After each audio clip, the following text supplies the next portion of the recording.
putih, gue kira ya udahlah kain apa-apa gitu kan.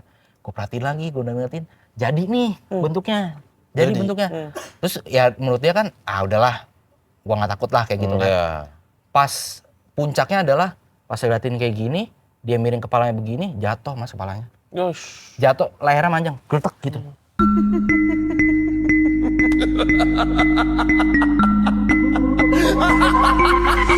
Kembali lagi di episode berikutnya, masih dalam seri yang sama di Perbincangan Malam Kliwon, teman Kliwon. Kalau di episode pertama kemarin yang sudah kita upload, kita kedatangan Mas Adan ya. Mas Adan. Nah, kalau yang sekarang masih bersama Meja Smackdown. 200 subscriber gua 200.000 subscriber. Garfield. Kucing ngendok gitu mau bikin rusuh dari mana? 200.000 subscriber lu akan rebahan di sini. Dan gua lompat dari kayak J Fardi. Ini janji kita nih. Kayak J Fardi. Pokoknya janji kita kayak gitu. Danu dari atas, gua rebahan di sini. Terbang. Dar. Mas Kino minum air panas. Enggak. Itu jangan. Enggak usah. Jangan. Sorry. Udah sebentar. Udah kurang seger gitu kata Rasmus. Kurang seger. Oke, Kita kedatangan siapa nih kali ini? kedatangan seseorang yang kalau ngelihat outfitnya takut kalau kita punya utang. Nyapunya susah nih anjing.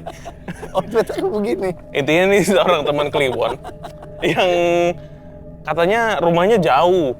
Apalagi di era 90-an 2000-an awal, katanya jauh lah dari sini. Di Titian Indah. Bener ya?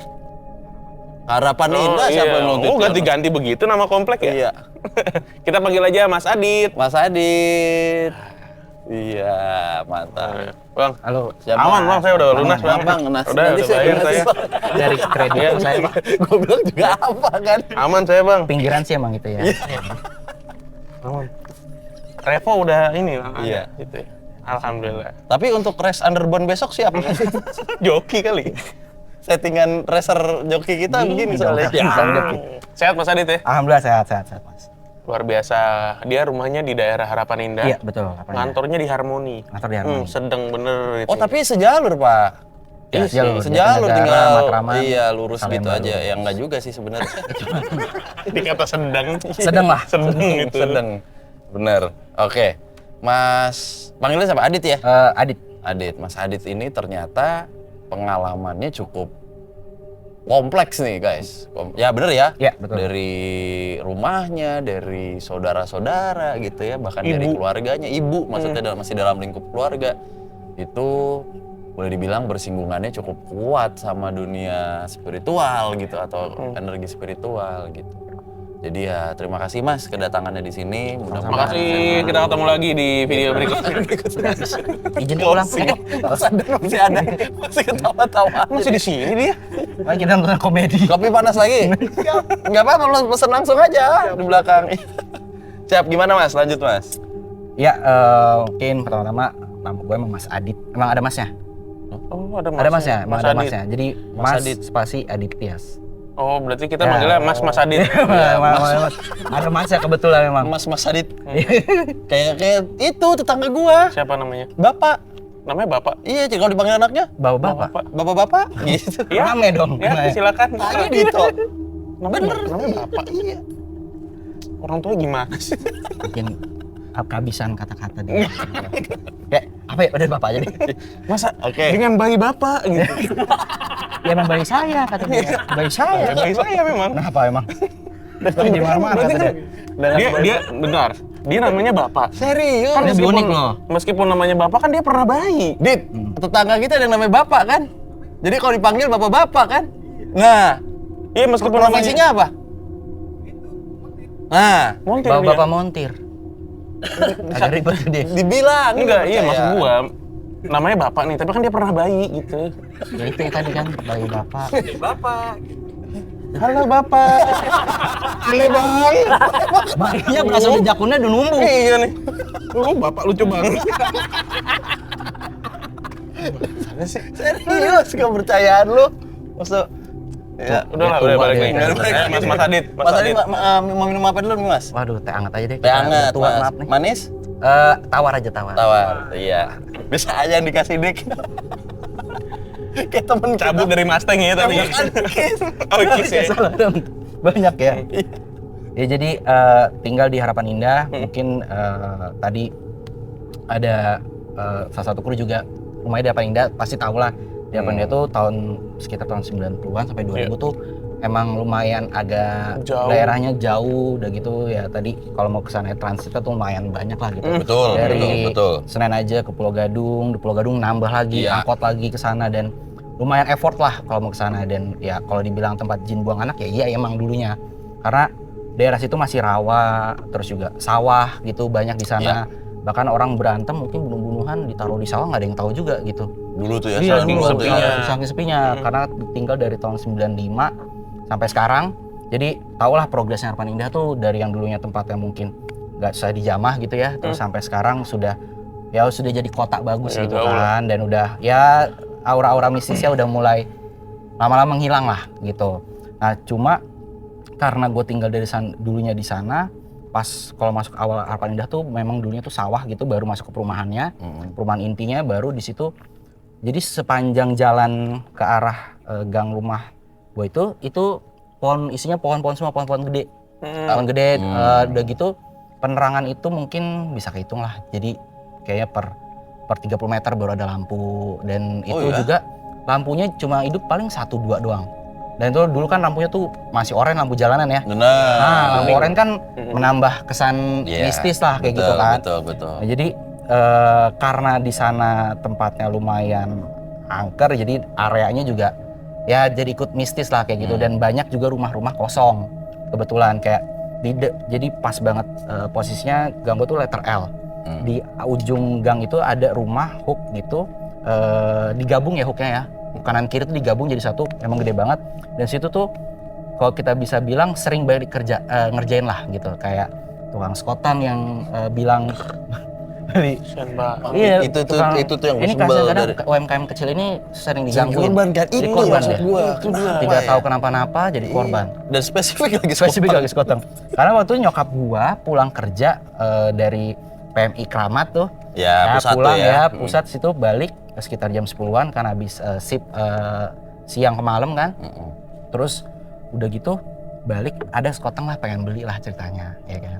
Pengen beli, bilang nih bang, 2 bungkus. Ya. Bentar ya bu, banyak pesanan nih, ada 100 mangkok. Hah, 100 mangkok kata ibu gua kan kayak, hah yang bener aja sih bang, siapa yang beli? Jam 10 malam 100 mangkok siapa yang beli? Kan ya dibilang logis ya enggak juga gitu kan. Ya, siapa sih bang? Ini rumah ini. Lah kata emak gua, ih orang gila kali ini orang ya. Kok yaudahlah serah lu bang. Akhirnya nggak jadi, yaudah deh bang nggak usah. Akhirnya balik besok paginya kita mau berangkat sekolah, terus nyokap gue mau berangkat kerja tuh adalah gerobak skoteng ditinggalin. Tukangnya sudah tidak ada. Tukangnya udah nggak ada. Nggak ada bahan. Biasanya rebahan tukang. Ini nggak ada. Oh, tukangnya mana nih? Oh, dibalik lagi rebahan gitu. Karena di dalam gerobaknya tidur. Ingat banget ya. Enggak. Abang sayang ini nggak pernah. Iya, takutnya. Iya. Nah, udah akhirnya pas balik kantor nyokap gue nanya ke satpam yang lagi jaga kan. Pak itu ada gerobak skoteng, kenapa kok ditinggalin? Itu bu, Sawan orangnya kabur. Hah? Kenapa? Ya itu orang rumah kosong, kata ada pesta di situ gede. Jadi yang akhirnya pas ngambil ditanya sama satpam. Kenapa? Itu saya lagi ngelayanin, pas saya masuk kok, saya bilang pas balik lagi kok gelap tiba-tiba. Terus pas saya ngitung uang, ya itulah berubah jadi down ya. Nah, saya pas ngelihat bener-bener gelap gelap, nggak ada itu, akhirnya dia kabur. Itu udah berserakan lah, namanya mangkoknya ada di dalam lagi. Kira udah nggak diambil sama dia. Gitu tuh. Iya, nggak diambil akhirnya, ya udah akhirnya itu salah satunya. Terus ya di tahun-tahun itu nyokap gue balik kerja itu pas lagi hujan-hujan pakai payung, ngelihat pohon. Jadi deket rumah gue tuh gang tuh banyak pohon palem. Nah pohon palemnya ini tuh emang gede-gede banget gitu loh, yang notabene pohon palem yang mungkin dipeluk sama orangnya itu nggak nyampe gitu. Gede banget. Lumayan gede pohon palemnya. Posisi gue masih kecil ya, mungkin gede juga udah nggak cukup kali. Jadi nyokap gue pas balik kok ngeliat pohon palem kok berbulu ya. Yang kaget. berbulu gitu kan ya. Nah, terus akhirnya gue ngeliat, apa sih? 2 gitu pasang kayak kaki. Akhirnya ngeliat, kayak kaki gitu. Pas ngeliat ke atas itu genderuwo Pak, gede banget Pak. Nyokap gue itu balik udah terpogo-pogo itu, lari. Nah, kita Kalau begini. Begini. Salah dong itu dong kita. Apa two step. Aduh. Nah, udah akhirnya Mas duduk aja Mas. Saya kasihan sama Mas bener. Enggak apa-apa duduk capek aja. Mas berdiri. Mau mesen aja enggak apa-apa Mas. Akhirnya udah balik ya, akhirnya itu cerita. Terus kesini-sininya ya gue kan belum namanya kecil belum terlalu ngerasain gitu ya. Nah pas gue SMP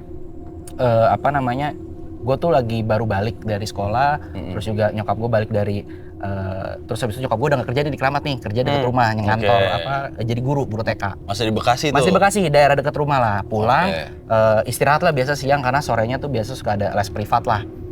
Nah, biasa bareng tuh tidur siang di kamar nih sama gua gitu kan. Posisi siang, Mas. Nah, gue itu lagi tidur, posisi tempat tidurnya gue itu kan kayu jati tuh lama gitu, berat. Ditambah alasnya itu yang multiplek yang tebelnya minta ampun. Tambah lagi kasurnya kasur kapuk. Oh. Nah, iya. Kalau jualan gimana, Nu? Kalau kasur kapuk. Nggak tahu ngomong depannya tuh apa nggak jelas. Geraknya baru ketahuan ya. Kasur Kapuk kayak. Ya gitu deh.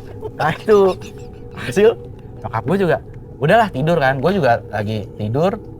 Pertama tuh ya kayak ada yang nendang gitu, nendang tempat tidur tapi dari bawah ya, posisinya kayak lu dek dan gitu kan. Terus nyokap gue bilang kan, apaan sih Dim gitu kan.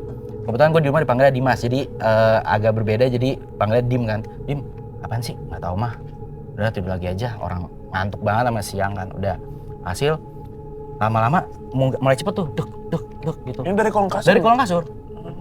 Itu gue juga sampai ngeliat ke kolong kasur Mas, nggak ada apa-apa, kosong, bener-bener kosong, udah nggak ada. Nah udah pas lagi tiduran lagi ditendang lagi makin kuat sampai bener-bener gue sama nyokap gue tuh emang keangkat dek. Dan Wah langsung dong gue bilang, mah akhirnya gue bangun, mah terus udah makin nih, itu belum berhenti, gue manggil nyokap gue tuh belum berhenti sampai itu. Terus pas berhentinya nyokap gue langsung istighfar kan, astagfirullah. Tiba-tiba tuh ada suara lari gitu, suara kecil ketawa. Gitu, ya ketawa anak kecil lah, keluar kamar gitu kan, kerasa kalau di penangan gitu. Langsung, wah anjir banget gue. Udah mati kan? Ya masih kecil kan nggak tahu lah, cuma SMP kan udah mulai ngerasain segala macam kan. Akhirnya bangun lah mau nggak mau kan, terus nyokap gue mesti ngajar, kebetulan kakak adik gue tuh masih sekolah, belum balik agak sore.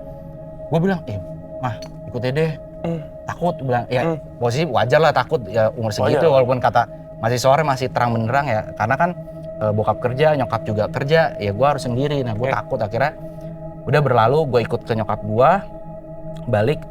Gue tuh nggak mau tidur di itu posisi kamar depan ya, gue nggak mau tidur di kamar depan. Malam pun ya udah tidur bareng-bareng, akhirnya gue rame-rame di kamar belakang gitu, rame-rame karena ya itu tadi takut gitu.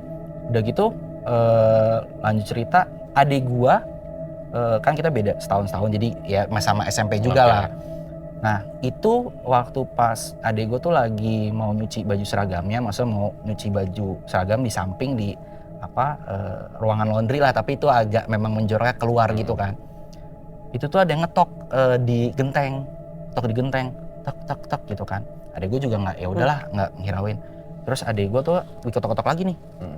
Udah bodo amat deh gitu kan. Pas lagi adik gue iseng ngeliat ke atas, jadi ada celah gitu antara kusen gitu ke arah genteng. Itu ada mata. Dan mata bener-bener merah. Adik gue itu teriak langsung lari ke dalam. Saya kan kenapa deh gitu kan, kata nyokap gue. Itu mah ada mata. Adik gue besoknya sawan kagak masuk. Ya namanya diliatin gitu kan.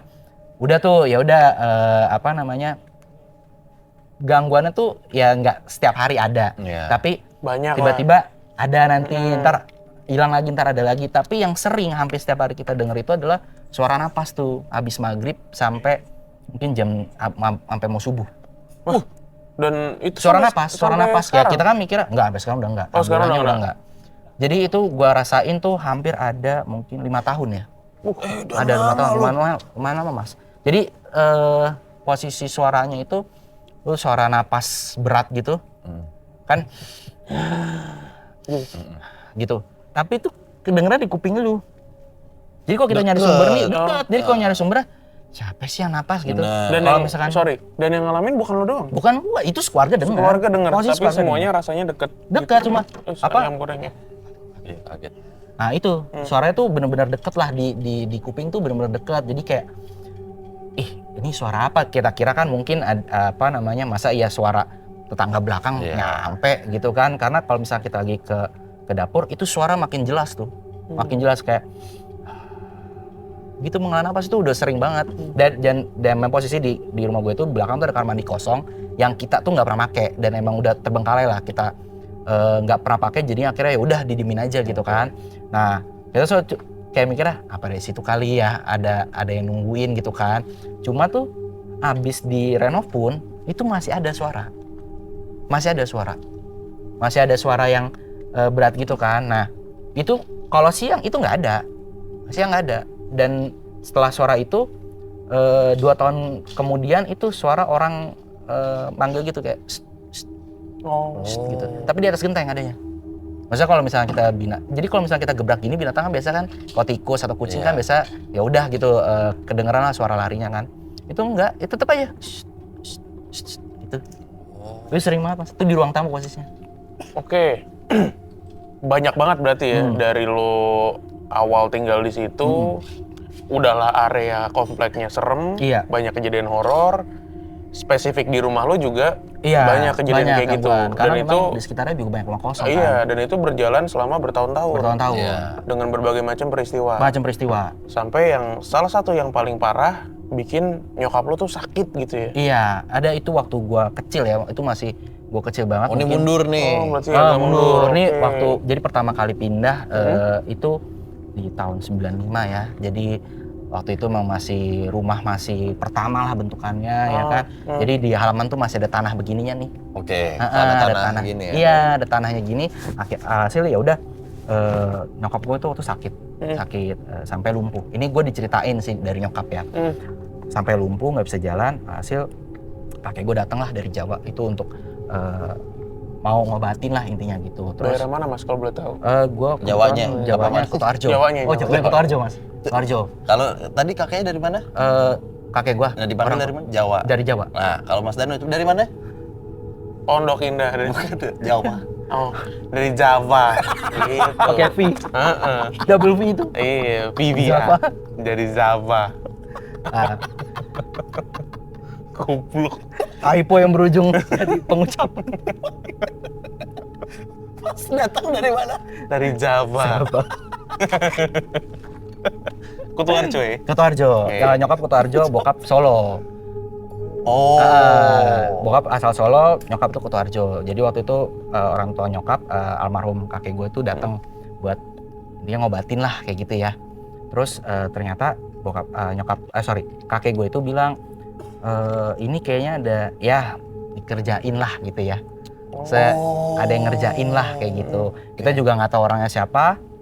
Lalu akhirnya kakek gue inisiatif coba deh karena dulu kakek gue sempat tinggal di Kalimantan. Karena dulu kan apa ya sebutnya ABRI ya. Dulu ya. Dulu angkatan laut di sana dia sempat tugas, jadi kenal lah beberapa orang-orang Dayak gitu ya modelannya. Sebutannya orang pintar lah gitu ya. Hasil dengan segala yang namanya anak ya, pasti kan orang tua gimana caranya ngobatin gitu kan. Akhirnya manggil lah si dukun adatnya ini datang lah ke Bekasi. Oh iya? Diajak ke Bekasi ya? Datang ke rumah. Berarti ke oke. Dijemput sendiri sama kakek gua. Iya. Almarhum tuh jemput langsung ke sana. Lalu dia itu tidur itu di luar. Dia bilang nggak apa-apa, saya tidur di luar gitu, tidur di teras gini. Oh iya. Iya, tidur di teras. Dia nggak mau tidur di dalam, dan itu nggak boleh. Maksudnya ya nggak pakai kasur apa-apa, udah pakai tikar aja gitu. Oke. Benar-benar ya udah menyatu dengan bumi lah ya. Nah, akhirnya besoknya dibilang suruh ini nih apa namanya gali gitu. Yang tanah-tanah ini. Tanah itu digali, pas digali itu nemu Mas apa tulang orang segini Mas. Astagfirullah. Tulang kaki orang, tulang kering gitu. Atau tulang keringnya sih. Gede dong. Ya gede Mas gini. Itu setelah si orang yang dari Kalimantan itu datang, dia bermalam. Iya, bermalam. Maksudnya paginya, ngecek gitu ya. Disuruh gali. Mungkin dia ritual atau apa malam, nah disuruh gali nih. akhirnya dibawa dipakai kain gitu, dibawa, terus saya bawa aja ke Kalimantan karena mungkin udah pindah pulau ya, kalau dulu kan bahasanya ya kalau apalah mungkin lah ya pindah pulau itu udah caranya ya ilmunya beliau lah ya. cara beliau, akhirnya dibawa lah sama itu, akhirnya alhamdulillah sembuh dan sampai gua gede pun itu tetap ada kiriman gitu ada, tapi kirimannya tuh nggak kena kitanya secara fisik ya, tapi kayak gue tuh nemuin ini mas di teras itu, tiba-tiba habis maghrib tuh ada burung hitam tuh bukan burung gagak, kayak burung perkutut tapi bulunya tuh lebih banyak gitu, diem aja kita gini juga nggak terbang, nggak bisa diusir maksudnya? Nggak bisa diusir, diem aja gitu, diem. Akhirnya nyokap gue bilang, jadi buang deh di kali gitu, di aliran air gitu. Takutnya posisi hidup tapi diem mas, karena ya kalau dibilang wah tega banget, gue juga nggak tahu itu apaan, karena itu maksudnya kayak akhirnya lu tangkep? Dipakai plastik gitu ya, kita tangkap, itu diem mas, nggak ngelawan gitu, enggak, berontak tuh enggak, diem aja. Nah gue bawa itu ke deket kali, itu ada kalinya tuh, gue lempar gitu. Namanya kalau ada barang kan nih, gorengan aja kan dilempar kerasa ya, ada gorengan gitu ya, plung gitu kan, atau enggak pas lempar gini, plah gitu, terjun dong ya kan. Ini enggak mas, plastiknya itu ya udah kayak nggak ada isinya, gitu angin kayak gitu. Itu lu yang buang sendiri? Itu gue yang buang mas, malam sama saudara gua sama adik gua tuh buang. Terus gue mikir, kok ngambang, harusnya kan ada isinya gitu kan, berat lah gitu, namanya plastik dibuang ada isinya pasti berat, langsung jatuh. Ini enggak, dia gitu kayak plastik kosong lah gitu ya, kayak plastik kosong. Nah itu gue juga aneh banget nih. Nah ya udahlah, walam lah gue bilang, ya mudah-mudahan nggak kenapa-napa lah, nggak ada sakit atau apa. Tapi abis itunya nyokap gue tuh sering dimimpiin kayak badan tuh dililit ular kayak gitu. Mimpinya kayak gitu. Iya, mimpi kayak gitu. Jadi ya udah, akhirnya karena waktu itu mikir, ya sudahlah kita bikin aja pengajian di rumah biar maksudnya yasinan biar dilindungin lah rumahnya gitu kan. Nah setelah itu udah nggak lagi tuh mas, cuma berapa kali ya itu kan dari kiriman dari luar lah. Kalau daerah-daerah sekitar tuh kayak gua lagi tidur siang gitu ya, waktu itu ya pasti tau lah orang tua selalu bilang kan, tidur jangan maghrib jangan tidur gitu. Mau asar ke maghrib jangan tidur gitu kan, nanti tahayul semuanya lah gitu lah. Akhirnya gue tidur lah tuh, namanya balik dari sekolah capek tidur. Posisi tuh samping rumah gue itu ada rumah kosong, yang dimana kosongnya itu bertahun-tahun sampai banyak ilalangnya gitu, rumput-rumput gajah gitu kan. Nah di situ tuh urban legendnya lah ya, orang-orang tuh di gang suka bilang suka ada kuntilanak di situ.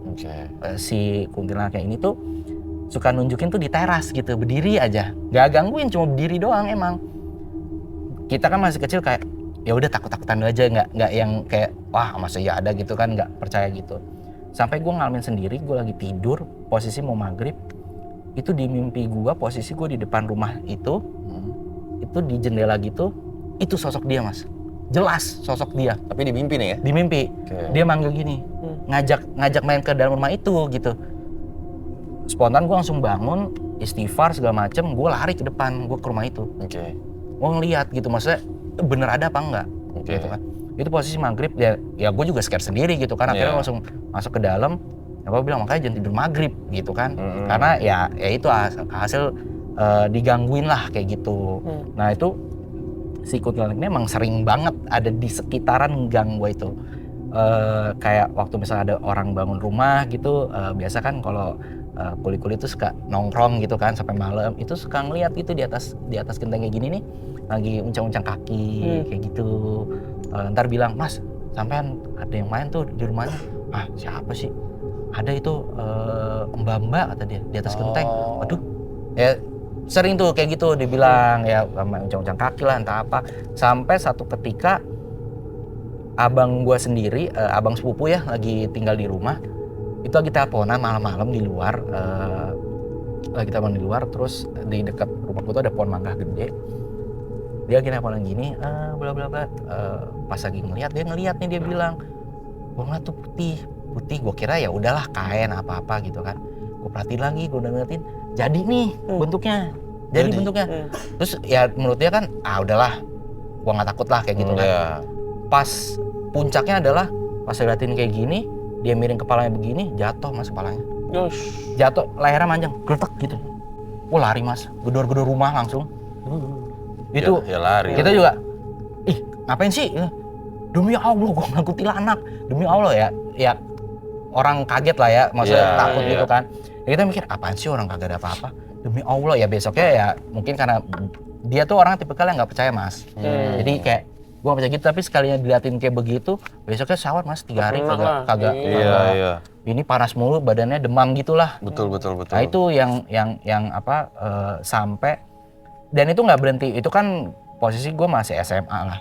Sampai terakhir kali tuh gue kuliah, adik gue itu ngalamin peristiwa yang menurut dia ya gue diganggu kayak gitu ya. Udah berkali-kali dan seringnya ganggunya dia lah akhir-akhir ini. Nah posisi saat itu adik gue tuh lagi bokri nih, ya kan, lagi buang air. Posisi tuh karena dia sendiri di rumah, pintu tuh nggak dikunci, nggak ditutup lah, dibuka aja lah, asalnya biar kedengeran kalau ada orang manggil dari luar kan, atau gua manggil karena biasanya di pagar tuh dikunci. Iya.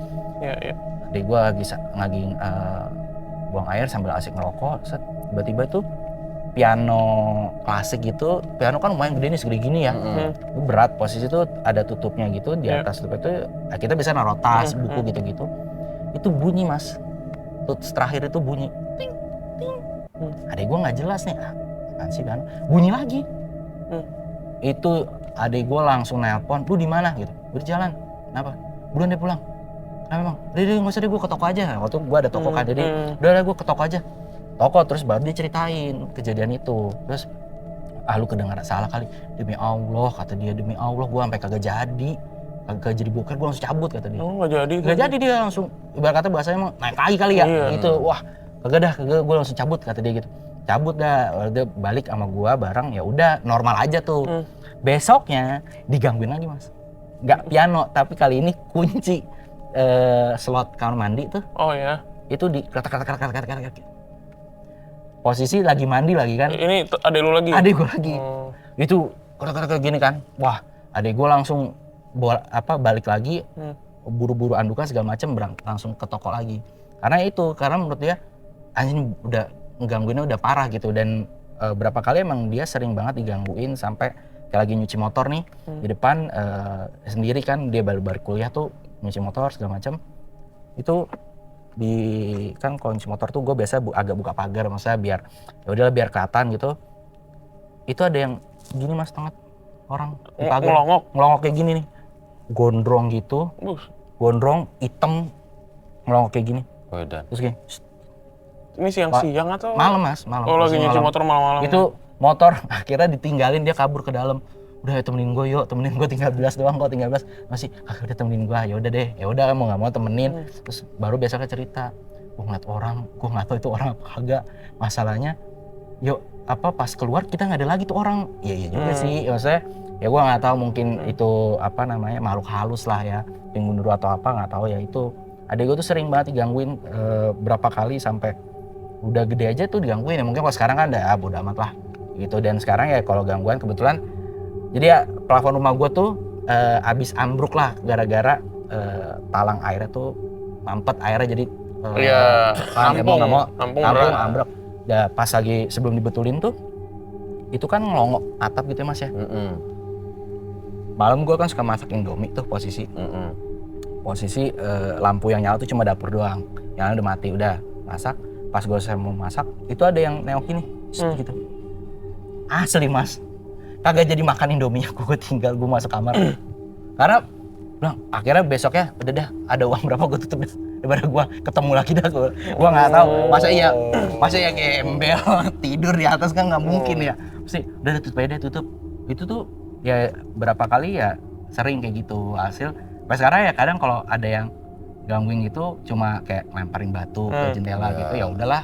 Gue udah nggak dari yang dulunya kita takut gitu atau takut ada apa-apa kepikiran. Sampai bodo amat ya. Sampai sekarang udah bener bodo amat. Karena udah yang kayak satu udah deh serah lu gua kayak gitu, yang udah nggak ini lagi. Mau ada kiriman pun ya udahlah malam dah kayak gitu. Oke. Minum dulu mas. Iya mas. Iya. Saya minumnya. Salah. Mas. Iya. Tapi kalau boleh mundur sedikit, tadi kan ada beberapa kejadian yang ngelibatin ibu ya. Dari mulai kakinya nggak bisa gerak sampai mimpinya tuh dililit ular segala macam, dan katanya kiriman.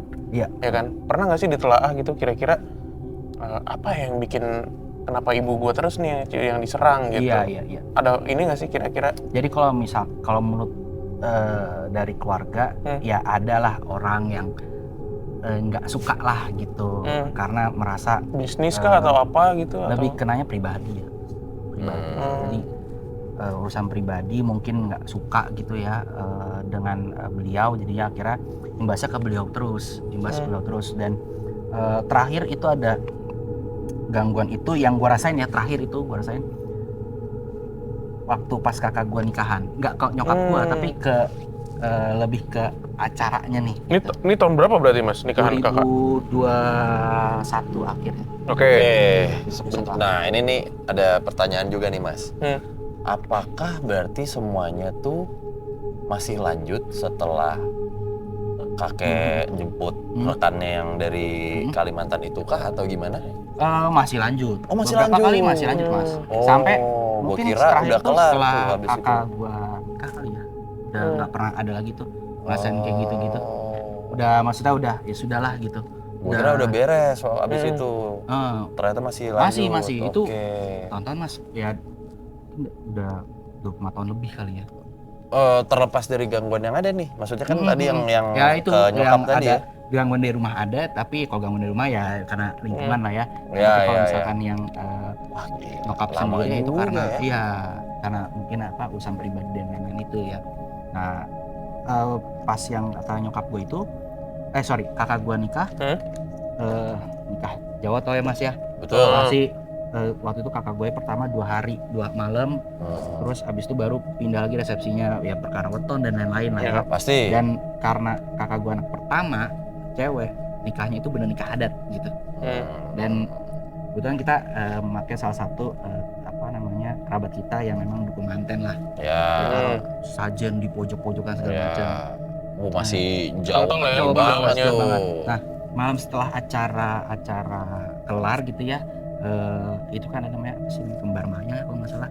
Kembar mayang itu harus ditaruh di depan rumah. Dan harus ada yang jagain. Gitu. Kalau di infonya sih begitu ya, harus ada yang jagain nih. Nah, karena kan nggak mungkin nih kakak gue, adik gue kan cewek, ya udah deh gue yang jagain deh. Sebagai cowok gue tidur di depan gitu kan. Posisi tenda belum dibongkar, terus flooring kan acara di rumah, flooring itu masih ada flooring kayu gitu, masih ada tuh, masih kepasang semua deh gitu kan. Jadi sebenarnya kalau misalkan tuh flooring kayu ada yang jalan tuh kedengeran Mas, bunyi letak gitu kan bunyi. Nah posisi gue tuh lagi jagain pagar, namanya hajatan pasti pagar udah dibuka deh gitu kan. Gue tidur aja di luar gini kan, pas lagi gue main HP kayak gini tuh, itu Mas, namanya flooring itu kayak ada orang jalan lari, udah tikus kali ya, tapi nggak kelihatan. Dan itu bolak-balik sampai jam 3 pagi, udah nggak kuat karena begitu mulu. Hasil udah gue cabut deh ke dalam, karena akhirnya nanya sama yang dukun mantennya, bilang pasti iya ada yang gangguin, nggak tahu mungkin ada yang nggak senang ngirim, atau mungkin juga emang yang kita panggil juga gitu. Oh yang jagain. Cuma karena gue orang Jawanya kental lah bisa dibilang gitu, jadi masih percaya tuh kayak gitu. Wah ada yang ngirim lah kayak gitu. Nah itu hasil pas lagi resepsinya kan beda hari tuh, seminggu kemudian baru resepsi. Itu akhirnya kita ya inilah minta penangkal lah, takut acara kenapa-napa. Itu gue ingat banget Mas, karena gue masih gitu. Posisi Desember kan bulannya pasti hujan gitu ya. Terus itu hujan deras malam-malam Mas. Deras hampir mau banjir gitu kan. Itu gue nyari pawang hujan. Pawang hujan itu mau nggak mau karena udah nggak kondusif, takut acara juga berantakan kan. Nah itu karena si itunya bilang, Alam bilang kalau ini kiriman dibikin hujan, padahal harusnya nggak hujan gitu. Gitu sih ya. Jadi ya itu terakhir kali gua rasain pas yang nikahan itu, sampai sajen itu kita harus buang ke laut. Gua tuh ngerasain tuh, lu kalau ke Ancol tuh laut kan sebenarnya udah laut, rata-rata udah dibendung semua ya. sampai bayar satu Ancol tuh buat Pak saya mau Ngelarung. ngelarung gitu. Udah tahu tuh dia, oh ya wis Pak ntar saya anterin gitu. Dianterin lah ke laut yang lepas, yang larung gitu sama mandi semuanya gitu. Oke. Banyak ya kalau dijembrengin satu-satu ya. Sebelumnya lo pernah kirim cerita nggak sih ke PMK? Belum. Yang tertulis gitu? Belum. Belum ya, oke. Jadi bener-bener ya kemarin email doang ada cerita gitu. Itu sih yang bikin gue penasaran sampai lo sama nyokap lo mental-mentalan kan? Iya. Tendang dari kolong kasur. Itu sih yang pengalaman nggak gue lupain ya karena secara langsung kejadian sama fisik gitu. Jadi gue tadinya nggak percaya, akhirnya ya mau dipaksa percaya kenanya. Jadi wah ada kayak begini gitu. Ya. Oke lah. Oke. Tadi pengalaman Mas Adit ya. Ya. Hampir 30 tahun tinggal 30 tahun di Bekasi. Bekasi. Masih dalam nggak sih? Apa depan harapan indahnya? Kalau misalkan dari masuk itu kita ke arah, kalau misalkan harapan kan ada yang center onderdil tuh, tempat-tempat mobil, nah dekat-dekat situ. Kan Kok sampai THB ya? Enggak, THB kan lebih dalam lagi. Iya, THB dalam lagi. Pojok itu. Oke. Terima kasih banyak. Siap. Mas Adit udah mampir ke PMK. Siap. Sudah berbagi pengalamannya. Ada lagi yang mau disampaikan Enggak lah. dari Mas Adit? Mas Adit. Cukup ya. Kita ketemu lagi di perbincangan malam Kliwon berikutnya. Dadah.